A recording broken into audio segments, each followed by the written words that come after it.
Isaías capítulo 61, o verso de número 3 está escrito: e a pôr sobre os que em Sião estão de luto uma coroa, em vez de cinzas, óleo de alegria, em vez de pranto, vestes de louvor, em vez de espírito angustiado, a fim de que se chamem carvalhos de justiça, plantados pelo Senhor para a sua glória.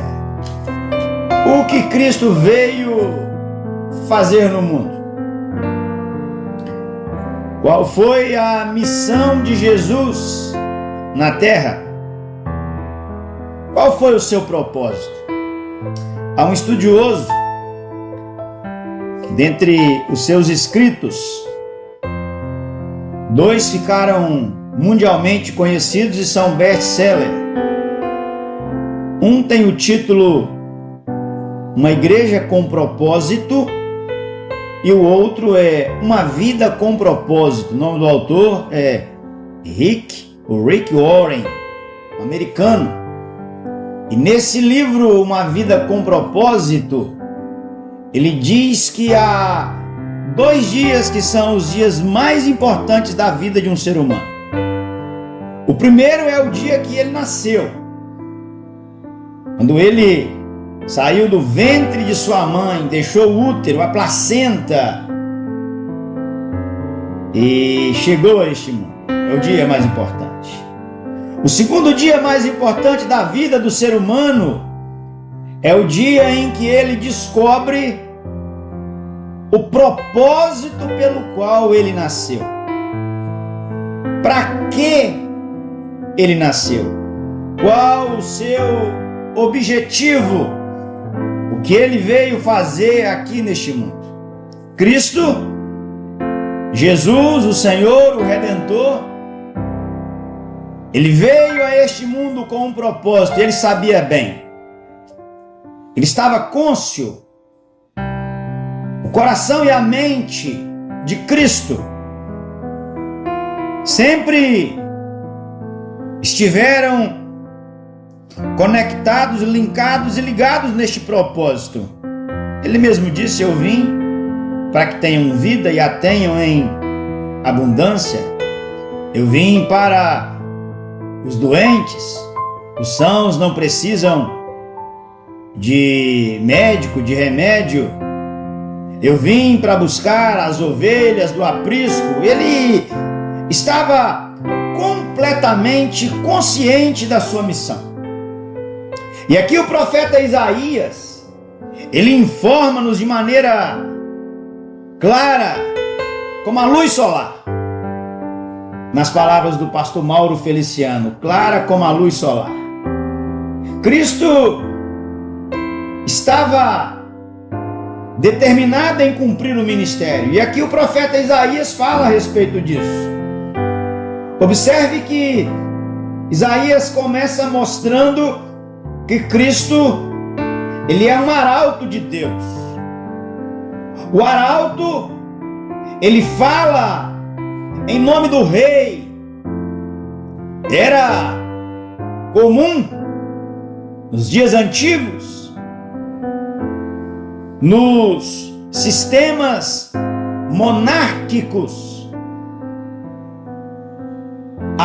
existir uma pessoa incumbida, um porta-voz. O arauto era este. Ele falava em nome do rei. A palavra do arauto era a palavra do rei, era a palavra oficial. Ele falava o que o rei mandava.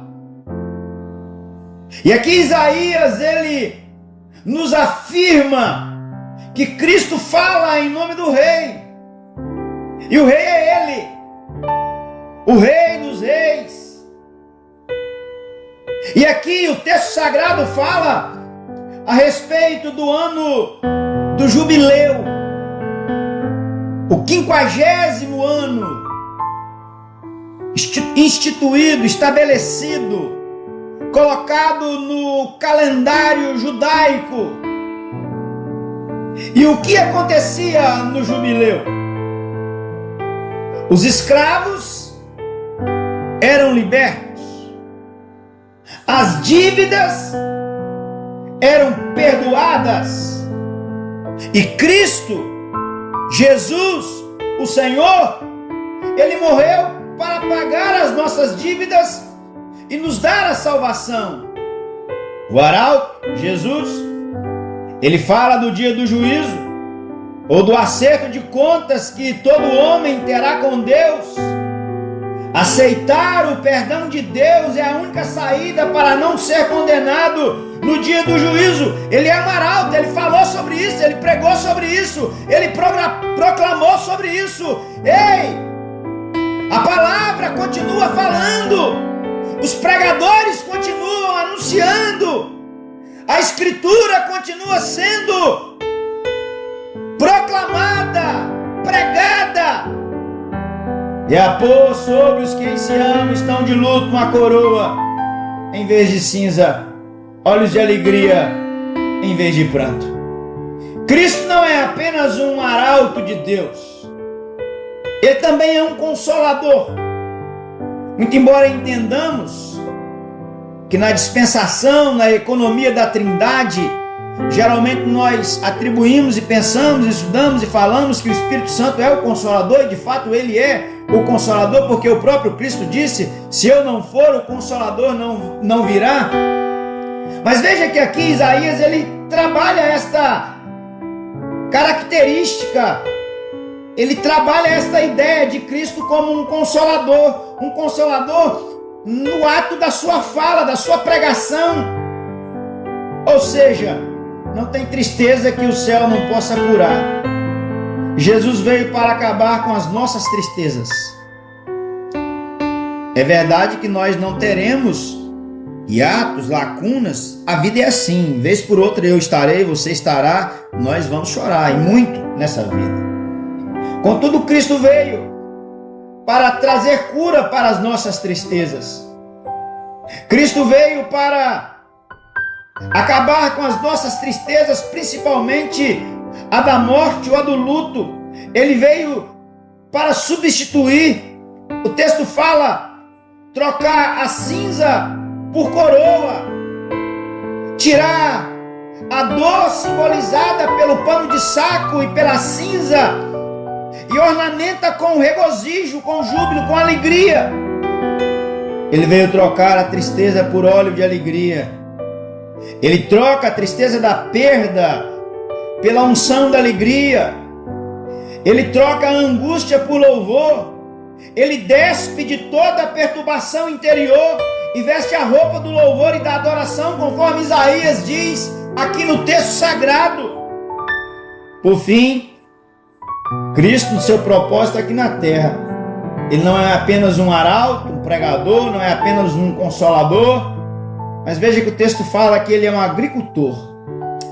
Essa é uma visão neotestamentária da igreja como lavoura de Deus. Paulo vai falar a respeito disso, mas aqui você pode observar que a igreja, o povo de Deus, é a vinha, é a lavoura de Deus. Estamos ligados a Cristo como o ramo está ligado e unido ao tronco. Eu sou a videira verdadeira e o meu pai é o agricultor. Deus é o grande agricultor que nos redimiu e nos plantou em Cristo. A finalidade da nossa redenção é exibirmos a glória de Deus. E veja que o texto fala aqui do carvalho. O carvalho, uma árvore, simboliza força, durabilidade, sustentabilidade. É a árvore que mais resiste aos temporais, por causa das suas raízes profundas. É a madeira usada nas antigas embarcações. Em Cristo, nós temos resistência aos temporais. Em Cristo, nós temos raízes profundas, porque o texto diz: a fim de que se chamem carvalhos de justiça, plantados para a sua glória. Eu quero concluir convidando você para lembrar a respeito disso. Cristo veio com um propósito bem definido. Ele é arauto, ele é consolador, ele é agricultor. Que você o receba nessa tarde, que você o receba nesse dia, nessa ocasião, para a glória dele mesmo.